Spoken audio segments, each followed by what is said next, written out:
The story opens in 1957 in Chicago.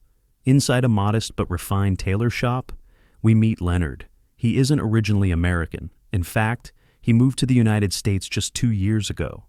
Before that, he lived in London, where he worked at one of the finest fashion houses in the city. Leonard wasn't just any ordinary tailor. He had serious experience in high-end craftsmanship, but at some point, he decided to leave London behind and come to Chicago to open his own store. Since then, he's been quietly building his reputation. Leonard has an assistant named Mabel. The people of the city, especially the wealthy ones, know Leonard's work very well. The richest clients come to him for their custom-made suits. Among his regular customers is the Beale family, the most powerful mafia gang operating in the city. The Beale family uses Leonard's shop for more than just clothing. Inside the store, they've installed a mailbox. Through this mailbox, they pass messages back and forth between different locations. Leonard knows about it, and he doesn't object. People walk in, drop envelopes into the box, and leave. He simply continues working, minding his business. One day, the youngest son of the Beale family walks in. His name is Richie Beale. He's accompanied by his associate, Francis. Leonard doesn't pay much attention to them when they enter. Francis immediately goes to check the mailbox, while Richie casually speaks with Leonard. As Francis checks the boxes, he finds an envelope marked with the symbol of a rival gang, the Outfit. He shows it to Richie. Richie then tells Leonard that he'll need him to step outside for a few minutes. Leonard calmly agrees and waits outside. Richie knows that whatever is inside that envelope is highly confidential, and he doesn't want Leonard overhearing anything. While Leonard is sitting outside, Mabel approaches him. She tells him she has a gift for him. Mabel knows Leonard loves snow globes, especially the kind that contain miniature city landmarks inside. Leonard once dreamed of traveling the world, but eventually he stopped and chose to settle in Chicago with his shop instead. So now he collects snow globes from different cities, almost as a way of experiencing the world from afar. When Mabel gives him the snow globe, she asks him something personal. She wonders why he chose Chicago when he could have gone anywhere in the world. Before Leonard can fully answer, Richie and Francis come out of the shop. The moment they appear, Leonard and Mabel stop talking. The two gang members look at them briefly and then leave with the envelope. Leonard returns to work. Later, while he and Mabel are talking, Leonard mentions a young man who works at a nearby watch shop. He tells Mabel the boy finds her beautiful and likes her. He even says the boy asked Leonard to speak to her on his behalf. Leonard gently asks if she'd consider going on a date with him. Mabel refuses. She says she already likes someone else. Leonard immediately understands who she means. He has often seen Richie and Mabel flirting with each other. He realizes Richie must be the one she's talking about. Leonard becomes serious and tries to warn her. He reminds her what Richie's family does for a living. Richie is dangerous. Violence is part of his daily life. He handles weapons constantly. Men like that don't bring safety. But Mabel isn't afraid. She insists she can handle Richie. Leonard eventually drops the subject. A little later, Mabel asks Leonard if he can increase her salary. She's saving money because she wants to travel the world one day. Leonard says he'll think about it, but she'll have to work harder and improve. He points out that her work isn't always neat. When clothes return from cleaning, she doesn't fold them properly. If she wants more pay, she'll need to be more precise. Mabel agrees and promises to try. As evening arrives, Mabel leaves. Leonard continues working alone in the shop. Later that night, he falls asleep at his work table. He begins to dream. Flashes of his past appear, and he suddenly wakes up. He hears the door opening. Slowly, he walks toward the front. Inside, he sees Richie, and Mabel is there with him. The two often come here at night to spend time together. Leonard watches quietly. Richie doesn't hide anything from Mabel. That night, he starts talking about his family. He tells her about Francis. Francis isn't just an associate. He's technically his adopted brother. Years ago, Francis saved Richie's father's life during an attack. Because of that, Richie's father adopted him. Richie resents this deeply.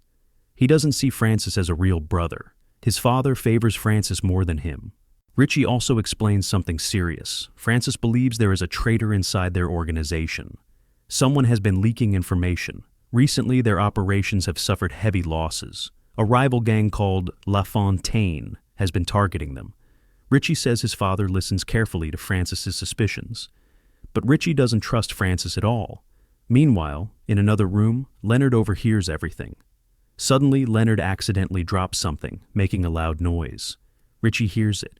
He and Mabel quickly head toward the sound. Before they enter, Leonard pretends to be asleep at his desk. When Mabel sees him, she whispers that they should leave. She doesn't want him waking up. They leave. Days pass. Richie and Francis return to the shop again to check the mailbox. Inside, they find several letters and another envelope from the outfit. When they open it, they find a cassette tape and a letter. They take it and leave. But later that evening, they come back. And this time, Richie is badly injured. He's been shot in the stomach. Francis quickly calls his father, Roy Boyle, and tells him LaFontaine attacked them. Richie is seriously wounded. Roy says he's coming immediately. Leonard sees Richie's condition worsening and suggests going to the hospital. Francis refuses. If they go to a hospital, it will create more problems. Instead, he orders Leonard to stitch the wound. Leonard is shocked. He insists he's just a tailor.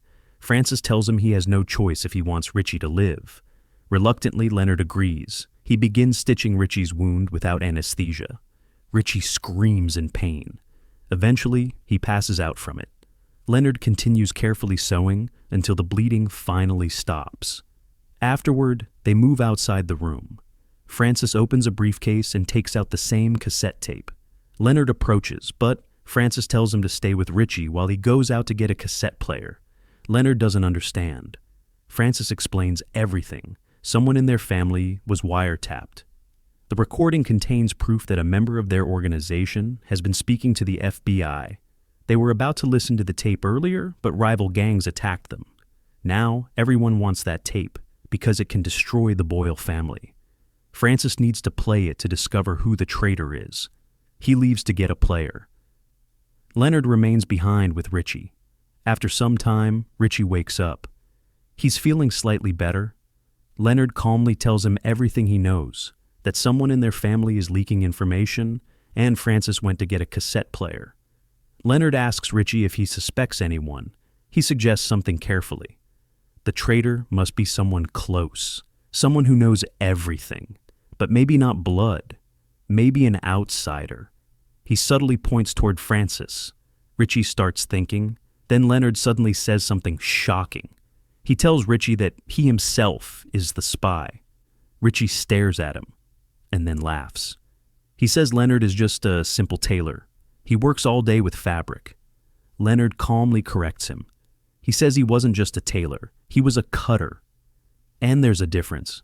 Cutting and sewing require different minds, different thinking. He spent his life as a cutter at the finest fashion houses in London until he was skilled enough to open his own shop. He asks Richie again, who could the traitor be? And this is where things start getting even more dangerous. So Richie is now seriously thinking about what Leonard just suggested. The idea that the traitor must be someone extremely close to the family starts settling in. Leonard carefully continues guiding the thought without forcing it. He says that if someone had access to all internal discussions, if someone knew the movements and plans, that person would have to be near Roy at all times. And when Leonard thinks about it, the one person who always seems close enough is Francis. He tells Richie that every time he watches Francis, it feels like Francis doesn't truly like him. That kind of resentment could mean something. And if anyone had the proximity and knowledge required to leak information, it would be him. Richie starts agreeing. The suspicion begins forming clearly in his mind. At that exact moment, Francis returns. Leonard walks toward the door to let him in. But before Francis enters fully, Leonard steps outside and quietly tells him something alarming. He says Richie suspects him. After Francis left, Richie opened the briefcase. He thinks Francis might be the spy. Leonard warns him to be careful. Things inside are tense. Immediately we understand Leonard is playing a game here. He's planting doubt in both directions. Francis walks inside. Richie is staring at him. There's silence between them for a moment. Then Richie finally speaks. He says something that's been bothering him. When they were attacked earlier, both of them were there. Richie got shot multiple times, but somehow Francis wasn't hit once. Why? Francis pauses. Then he calmly says, "It was luck, nothing more." He reaches for the briefcase to take the cassette, but Richie stops him. He says the tape isn't going anywhere until their father arrives.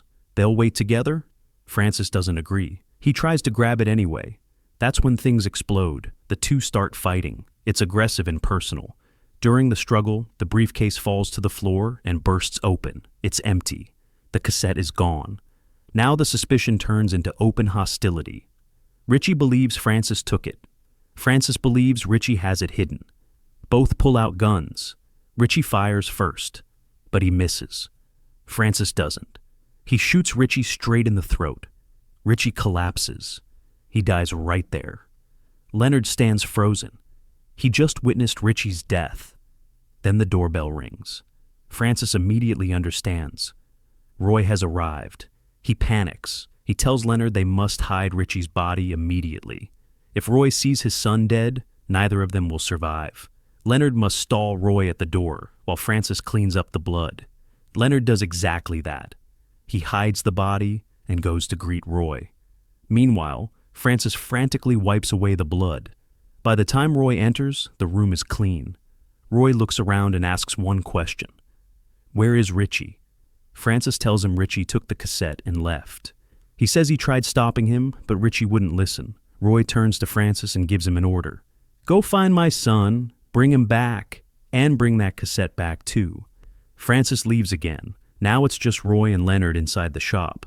As they sit, Roy begins talking about the bigger situation.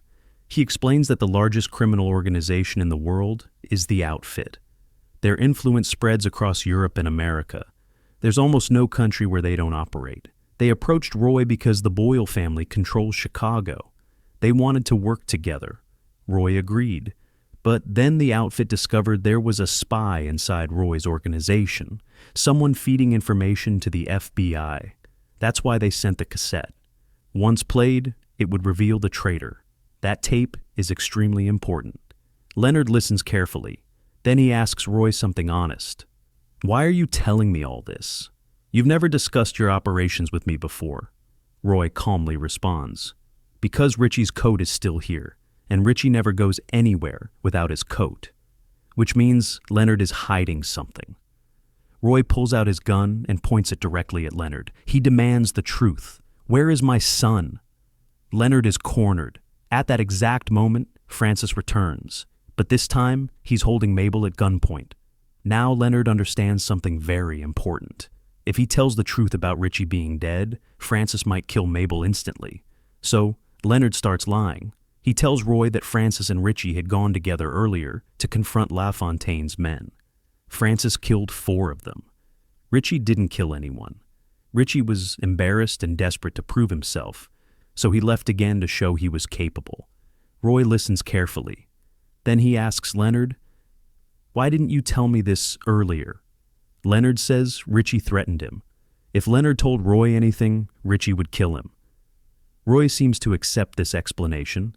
Then he asks Francis why he's pointing a gun at Mabel. Francis explains that Mabel is Richie's girlfriend. After leaving, Francis went to her house thinking Richie might be there. He didn't find Richie, but he did see bloodstains on the carpet. He believes Mabel knows something. They turn their guns toward her. Mabel insists she doesn't know anything. They begin forcing her, pressuring her aggressively. Leonard steps forward to intervene, but Roy orders him to stay out of it. At that moment, Leonard starts remembering flashes of his past. We learn something crucial. Leonard once had a wife and a daughter. They're both dead. Mabel reminds him of his daughter. He cannot let her die. Just then, the phone rings. Leonard answers. After hanging up, he lies again. He tells Roy that Richie just called. LaFontaine's men are chasing him. He's hiding in a house on 31st Street and needs help immediately.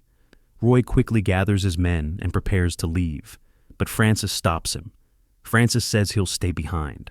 He wants to keep an eye on Leonard and Mabel. If they're lying, there could be trouble. They might even go to the police. Roy leaves with his men. The shop becomes quiet again. Then Leonard calmly reveals something shocking to Francis. He says he lied about the phone call. He deliberately sent Roy to 31st Street because LaFontaine's gang is there. Roy and his men will not survive. Then Leonard reveals something even bigger. The spy inside the Beale family isn't Francis, it's Mabel. Richie told her everything. And she passed information to LaFontaine in exchange for money. She wanted enough money to travel the world, but eventually, she realized the Boyle family would discover the truth. So she contacted the FBI. Her plan was to destroy the entire Boyle organization in one move. Leonard says he knew this for a long time, but he never stood in her way. Then he pulls out the missing cassette. He had hidden it. He reveals he made a deal with LaFontaine. In exchange for the tape, they would pay enough money for Mabel to travel the world. Francis listens and says their plan is clever. He says when LaFontaine arrives, just signal him, and he'll kill them. Leonard and Mabel agree. Soon, LaFontaine's men arrive. Leonard hands over the cassette and receives the money. But instead of signaling Francis properly, Leonard subtly reveals that Francis is hiding inside. LaFontaine's men storm in. They shoot Francis, then they leave. Now it's just Leonard and Mabel sitting together, and the truth isn't done yet. So now the shop is quiet again. Francis has just been shot by LaFontaine's men. They came in, eliminated him, and left with what they believe is the real cassette. Leonard and Mabel are now sitting together inside the shop, surrounded by the aftermath of everything that just happened. Leonard turns to Mabel and calmly tells her something she never expected to hear. He says she doesn't actually know who sent that cassette in the first place. It wasn't the outfit. It was him. Leonard admits that he was the one who placed the cassette in the mailbox under the outfit's name. He created the entire setup. The tape that LaFontaine just took, it's fake. It only contains Leonard's own voice recording. The real cassette is still in his possession. He then pulls out the real tape. He tells Mabel that she can take this one to the FBI. Once she hands it over, the authorities will arrest whoever is left from the Boyle family, and LaFontaine's group as well. He also gives her all the money from the deal. He tells her that now she can finally live her dream. She can travel the world like she always wanted. Mabel takes the cassette, she takes the money, and she leaves the shop. Leonard is now alone. He begins pouring oil throughout the store. His plan is clear. He's going to burn the entire place down. All evidence will disappear. Everything that happened here tonight will turn to ash. But just as he's about to light the fire, Francis stands up. He's not dead. He shoots Leonard. The bullet hits Leonard in the shoulder. Leonard doesn't collapse. He slowly turns and faces Francis. And now, for the first time, the final truth comes out. Leonard tells Francis that he has no idea who he's really dealing with.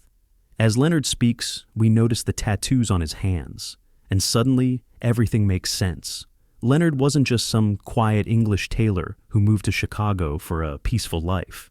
He used to be a gangster, a serious one, a man who killed without hesitation. Years ago, he left that life. He moved to London and tried to build something clean. He started working in high-end fashion houses. He met a woman. He got married. He had a daughter. He tried to live normally. But his former boss found out he had walked away from the criminal world, and in retaliation, his wife and daughter were murdered. Leonard never wanted to return to violence. His wife had once told him to leave that life behind. That's why he came to Chicago, to start over, to live quietly, to build something honest. But tonight, that peaceful version of him is gone. If he wants a true, fresh start, Francis has to die. Francis tries to fight him, despite his injuries. But Leonard is experienced, calm, efficient. This is not new territory for him. They struggle, and Leonard kills Francis. No hesitation this time. After that, Leonard walks out of the shop. As he leaves, he sets the place on fire. The entire store begins to burn. All the blood, all the evidence, all the secrets, gone, and that's where the story ends.